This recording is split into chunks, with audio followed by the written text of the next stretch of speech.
I really got a terrible daughter-in-law, didn't I? That girl is useless, so there's no hope. When I left work early and entered the house, I could hear my mother-in-law's voice from the living room. I instinctively lowered my breath and listened carefully. I'm getting a huge inheritance, you know.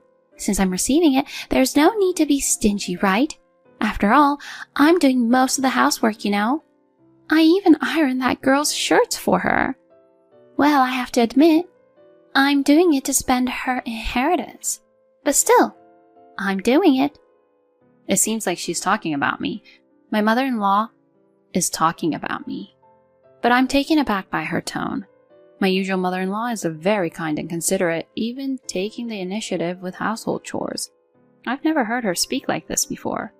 Calling me a bad daughter-in-law or useless? Was my mother-in-law always like this? And talking about an inheritance? Could she be referring to that thing I inherited from my aunt? I quietly approached the living room, concealing my footsteps and presence. If she didn't have an inheritance, that girl, I wouldn't have accepted her as a daughter-in-law. She's plain and uninteresting. She's the kind of daughter-in-law you can't brag about to the neighbors. It's all for the sake of money, isn't it?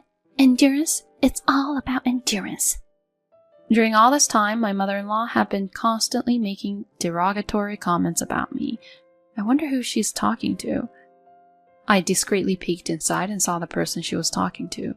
I gasped in surprise, and my mother-in-law, with a smirk on her face, said, "That's right," and clapped her hands.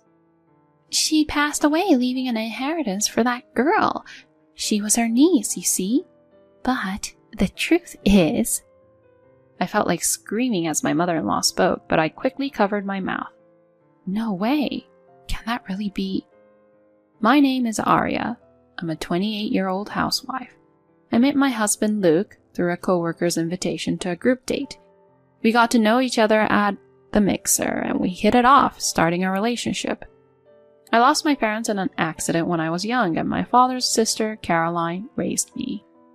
Even though Aunt Caroline had gone through a divorce when she was young, she became a successful businesswoman and raised me with strict yet loving care.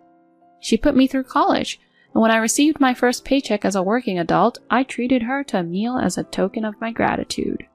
Around that time, Aunt Caroline was diagnosed with cancer. When we found out, it had already spread throughout her body, and there was nothing that could be done. She was given a short time to live. Aunt Caroline probably had a sense of what was coming. She entrusted her company to a trusted colleague, and there were no major disputes. Last year, Aunt Caroline passed away, and many people, including her employees and the company's legal counsel, attended her funeral. Arya, are you okay? Take a break for a bit. Luke, thank you. I had lost my only family member and was feeling worn out and down. But the one who encouraged me was my boyfriend at the time, who would later become my husband. He continued to support me, and he has been there for me ever since. Luke is truly kind. I want to spend the rest of my life with him. Afterward, he proposed to me, and I decided to get married. When we went to his house for the marriage proposal, my mother-in-law warmly welcomed me. If you, Arya, are willing to join our family, I would be very happy. She said it with joy and served tea. I had met my mother-in-law a few times before, and she had even visited our home when we were living together. However, I had never discussed my family before. So at this moment, I opened up and told her that both my parents had passed away, and my aunt, who had raised me, had also passed away last year. But my mother-in-law, without making a single unpleasant face, said, "It must have been tough," and she teared up as she comforted me. I felt relieved by her kindness. She was such a caring mother-in-law. So, Arya, my mom has been divorced for a while now. Since I became a working adult, she's been living alone. But last month, she had a fall and injured her leg. And I started worrying about her age. Arya, if it's okay with you, would you be willing to live with my mom after we get married? His proposal gave me a moment of hesitation. I had wanted to enjoy our newlywed life together, just the two of us. I wondered if I could manage living with my in-law. I'll take care of the household chores. Harriet, it's okay for you to continue working, all right? I had wanted to keep working, so her offer was appreciated. Besides, my mother-in-law was a very kind and helpful person. I thought we might be able to make it work. With that in mind, I agreed to living together. And so the three of us started living together. Both my husband and I had busy jobs, but my mother-in-law graciously took care of the household tasks. She even prepared dinner for us before we got home, and I couldn't stop feeling grateful. We had been living like this for a while, but recently I started feeling that our place was too cramped. When we discussed our future, the idea of a slightly larger house came up. That's when we began considering moving to a new home. However, every time we discussed house options, my husband and mother-in-law started making demands for more upscale preferences.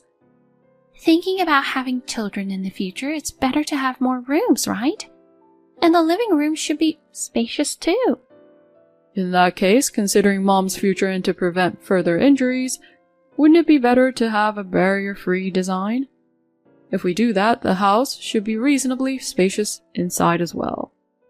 I'd also like to have a pantry, and maybe a kitchen with a counter.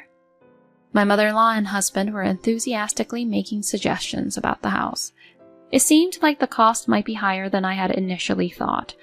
We do have some inheritance from my aunt, so we could cover it to some extent, but as I pondered this, my mother-in-law let out a somewhat troubled voice.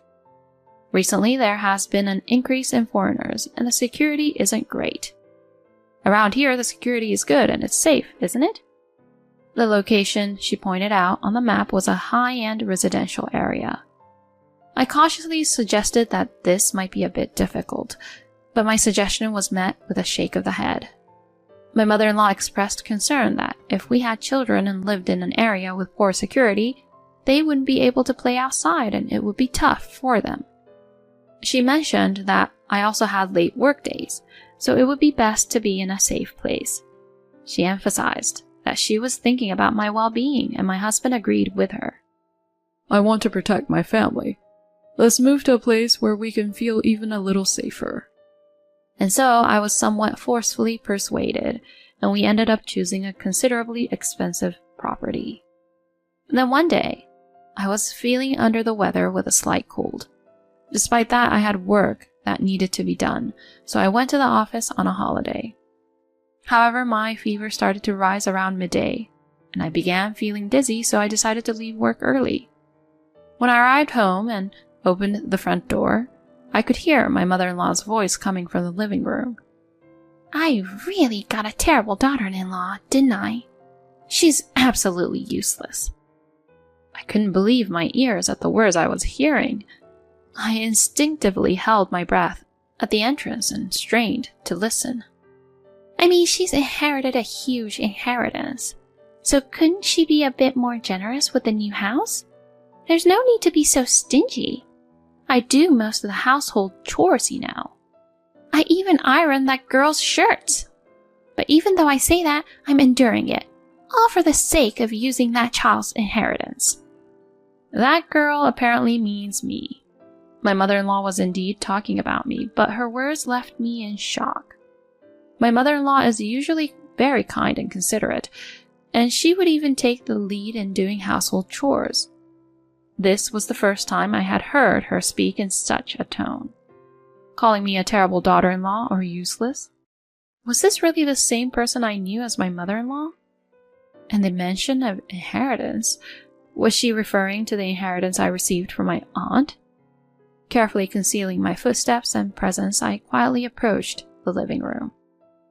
If she didn't have an inheritance, she wouldn't have become my daughter-in-law. She's plain, uninteresting, and not someone you can boast about in the neighborhood. But it's all for the sake of money, right? Endurance. It's all about endurance. During this time, my mother-in-law had been continuously making derogatory remarks about me. I wondered who she was talking to. I discreetly peeked inside and was taken aback when I saw who she was talking to. It was my husband. Don't worry, Mom. Ariel's aunt seemed to be quite wealthy, and it won't be long before we buy a house in an upscale neighborhood using the inheritance. Then after a while, we can just kick her out. My husband chuckled. It seemed like the two of them were plotting to manipulate me into using the inheritance. I never expected my husband to entertain such a cruel idea. Then my mother-in-law grinned and gave her approval with a triumphant gesture. She left an inheritance for that child. She was her aunt, but she went by the name Caroline. Actually, she was my classmate. Upon hearing this, I was so surprised that I almost screamed. I quickly covered my mouth with both hands. I couldn't believe that there was a connection between my mother-in-law and my aunt, so it was a shocking revelation. According to my mother-in-law, my aunt was a studious type, while my mother-in-law was considered a prima donna. But Caroline was the class representative and always nagging me. She used to say things like, "Throw your trash in the bin," and "Don't bully Claire," even though she was a plain studious type. She was so cheeky I really disliked her. But I was popular, and I thought Caroline would live a plain life in the shadows forever. And yet... My mother-in-law bit her lip with a look of frustration. 20 years ago, she had met my aunt at a class reunion. Back then, my aunt was a quiet, studious person, but she had transformed into a successful businesswoman. Seeing how everyone praised and admired her, my mother-in-law couldn't help but feel envious. Despite both of them being divorced, she couldn't help but feel so frustrated by the stark contrast, and was overwhelmed with embarrassment and regret. She had been harboring jealousy towards my aunt for a long time. It was during this period that my husband brought me to meet her.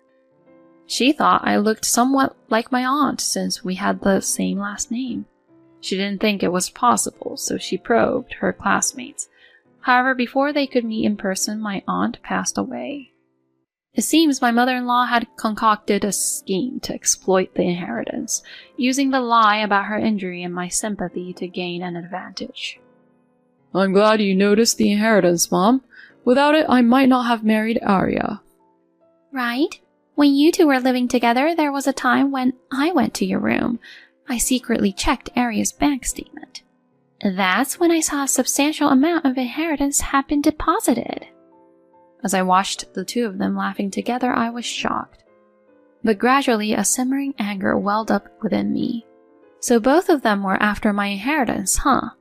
All the kindness, the marriage, and even taking care of the household chores. It was all just to use up my inheritance. I can't forgive them anymore.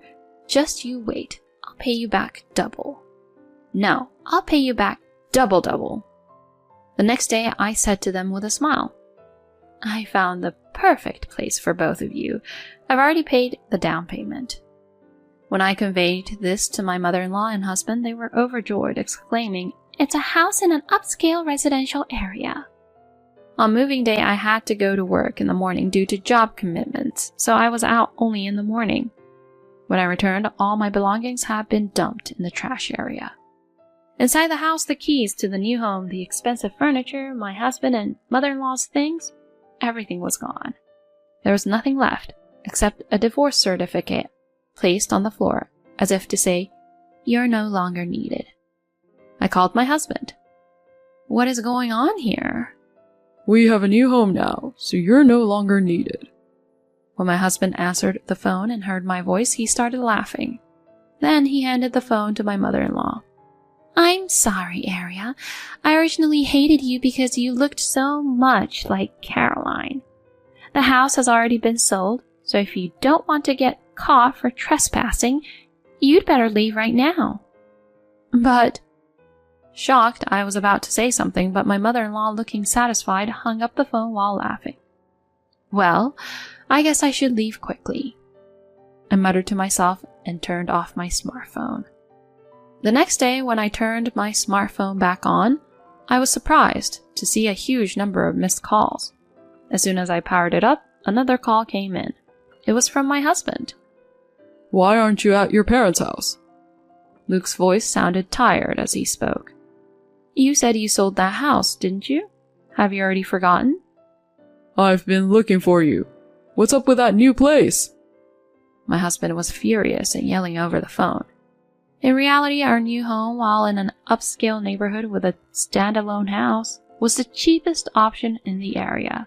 It was an old, run-down house hidden behind high-rise apartments. In the background, I could hear my mother-in-law yelling loudly alongside my husband. Right? Isn't it the perfect place for you guys? I couldn't hold back my laughter any longer. Yesterday I had pretended to be shocked, but after hanging up, I had a good laugh because my plan had worked. I had actually moved to a luxury apartment that I had prepared in advance. What do you mean the perfect place? This is ridiculous. When I sneakily checked your bank statement, I saw that $300,000 had disappeared. I thought for sure you had used it for the new house. I overheard my mother-in-law accidentally revealing this behind my husband. Unfortunately, the money that had gone missing wasn't used to buy a house in the upscale neighborhood. It was used to purchase the luxury apartment where I live. So it was all a false alarm, in other words. Oh, by the way, technically that house is my property. The rent will be paid to me as the owner. Well, as long as it can be covered by Luke's monthly salary, though. When I said that, my mother-in-law questioned my husband on the phone about what I meant. In reality, my husband earns less than me monthly. Furthermore, upon further investigation, I found out that he had been receiving a generous amount of child support from his biological father out of goodwill. While the support has stopped after he became an adult, my husband had a habit of spending that money recklessly. It seems he couldn't shake off that habit as he had debts before we got married. He proudly boasted about snagging a high-income wife among his friends, but as my mother-in-law scolded him, I asked my mother-in-law, "Can you, Mom, really criticize others? Isn't the reason for your divorce because of your affair? Luke is not your biological child, right? And didn't your affair partner run away from you?" Upon hearing that, my husband was speechless. My mother-in-law, in a panicked tone, was trying to explain loudly. Over the phone, the two were shouting things like, "Come over here right now. I'll beat you to a pulp. I'll make you suffer." And they were yelling angrily. However, when I informed them through the lawyer that the divorce had been finalized, they went even more berserk, given their bizarre state. It seems that neighbors called the police. Just as I heard the sirens of a police car, I could hear over the phone that the two were being taken away by the police. In the end, the two were released the same day. However, given the income of my ex-husband, he couldn't afford to pay the rent and debts, resulting in them being kicked out of their home. It seems my ex-husband and ex-mother-in-law are now living in a small, cheap apartment. And by the way, when I sold the rundown house, I got a better price than I expected because they had turned it into a parking lot. Afterward, my ex-husband, who didn't know my current address, sent a letter to my company. The contents stated, "Since you were a married couple, if you divorce, you should split the assets in half. If it's a debt incurred during the marriage, area also has an obligation to repay it," and so on. What is this person saying, I wonder? Well, never mind, let's leave it to the lawyer. I used to be the legal advisor for my aunt's company in this matter. I've decided to entrust it to Claire, the lawyer. According to the lawyer who went to meet with both of them, during the discussion my ex-mother-in-law apparently turned pale upon seeing the lawyer. It turns out the lawyer was once a classmate of my ex-mother-in-law who used to harass her. At that time she weighed 80 kilograms, but now she has slimmed down considerably. Even if she might be unrecognizable as a different person, traces of her former self remained. She used to be a great partner for my aunt as her legal advisor, but it seems my ex-mother-in-law wasn't aware of that. "If you continue to hound Arya any further, I will completely crush all of you." The lawyer, while laughing at my ex-mother-in-law and the others, it seems they exerted pressure in a low voice. Premarital debts are not the responsibility of the wife to repay. Furthermore, since the inheritance was acquired before marriage, Luke does not have any rights to it. She firmly asserted this to my ex-husband once again. Furthermore, with regards to my ex-mother-in-law, "Caroline is different from you. She built her wealth through her own efforts, unlike you who deceived her husband and cheated. I'd rather not be associated with you," she said. and my ex-mother-in-law, unable to say anything in response, just hung her head, her face pale. Afterward, my ex-husband found himself drowning in debt and tried desperately to find ways to gather money. It seems he was abandoned even by his friends. He tried to cling to my ex-father-in-law, who had been providing child support, but he coldly pushed him away. It seems he eventually called the police after his persistent attempts. In the end, when he tried to borrow money from a colleague at work, they reported it to the appropriate department, stating that he had been stalking them. Consequently, he ended up resigning voluntarily. It seems he's now living a modest life with his mother, but they apparently argue every day, sometimes prompting neighbors to call the police. Still, due to a lack of money, living together is the only option. Even after selling the things he had indulged in buying all this time, it seems the debt didn't decrease. The two, who couldn't fully let go of the inheritance, came barging into my company, but of course, they were escorted away by the police. Afterwards, it was a relief that a lawyer worked to obtain a restraining order against them approaching me. As for me, after selling the land, I became interested in increasing my wealth and actively studied for it. It seems I inherited a sense similar to my aunt's. After obtaining the financial planner qualifications, I also learned a bit about investments. Since transitioning to a job as an FP, work has been enjoyable. I think it might be okay not to get married for a while. You look just like Caroline when you're working happily. Really? That makes me very happy if it's true. I've never had much self-confidence, but thanks to Caroline's encouragement, I was able to change. I've always been grateful for that. Claire's face as she spoke showed full confidence. She had worked hard to pave her own way, and in turn, become someone who could inspire confidence in others. I aspire to become someone like my aunt someday.